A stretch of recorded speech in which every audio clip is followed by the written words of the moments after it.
நான் பார்த்து சொல்லுங்கள். காசு வீடா? காசு பத்திரம். டேய் அப்புறம் கொடுப்பான்டா, சில்லறத்தனமாக பண்ணாதீங்கடா. இப்படி பண்ணிக்கிறடா. டேய்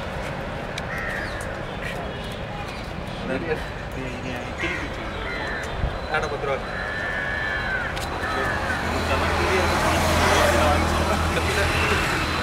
நாளைக்கு வயசு என்ன சொன்னீங்க? 21. ஒரே பேருக்கா வேலை? பாலாஜி என்ற பேருக்கு பாரியா, பாலாஜி என்ற பேருக்கு 10 ஆண்டவனை வேண்டி தேடி எடுத்து தெளிவான முறையில் பார்த்து சாஸ்திரம் முன்னப்பாரியா. பாலாஜியோட ராசியில் எப்படி சாமியை கூப்பிட்டு வேண்டியா?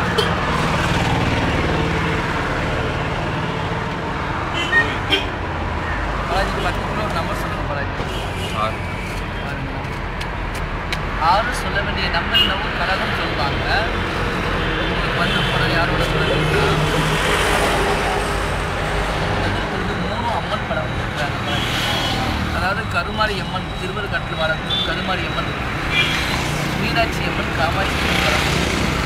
மூணுமே அம்மனை ஜோசியம் காண்பது நல்லது, ஜோசியம் கேட்பது நல்லது.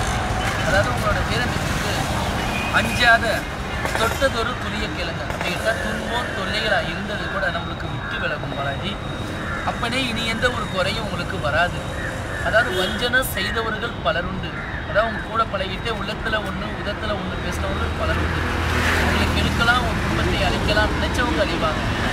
உங்களுக்கோ உங்கள் குடும்பத்தில் உள்ளவங்களுக்கோ ஒரு கெடுதல ஒரு அழிவு என்பது ஏற்படாது. பட்டனை கட்டி எதை கண்டாலும் பயப்படக்கூடாது. பதத்தமாக தெய்வத்தை திட்டிக்கக்கூடாது. அதான் ஆத்திரத்தில் தெய்வத்தை திட்டக்கூடாது. முத்தினே நீங்கள் கேட்ட வாக்குகள் அடுத்த மனிதருக்கே ஒரு பகையான ஒரு வார்த்தை சொல்லியிருந்தாலும் தன்னோட குடும்பத்தில் உள்ளவங்களுக்கு உறவாடிக்கணும். எண்ணிய ஒரு காரியம் உங்கள் மனசில் இப்போ ஒரு காரியம் நினைக்கிறீங்க, அது இப்போவா பிறவா ஒரு தடப்பட்ட காரியம் உங்களுக்கு சாதகமாக முடியும். வெளிநாடு வெளிப்பயணங்கள் போக வேண்டிய அதிர்ஷ்டம் முடியும். ஆனால் உங்களோட கிரகத்தோட என்ன இருக்கிறது 1.5 வாரம் இருக்குது.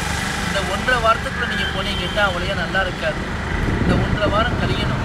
இந்த 1.5 வாரம் கழிச்சிங்கன்னா எந்த காரியம் இருந்தாலும் அது ஒரு சாதகமாகவே முடியும். புரியுதா? ஆனால் உண்மையான ரகசியத்தை யார்ட்டையும் சொல்லிட்டு செய்யாது.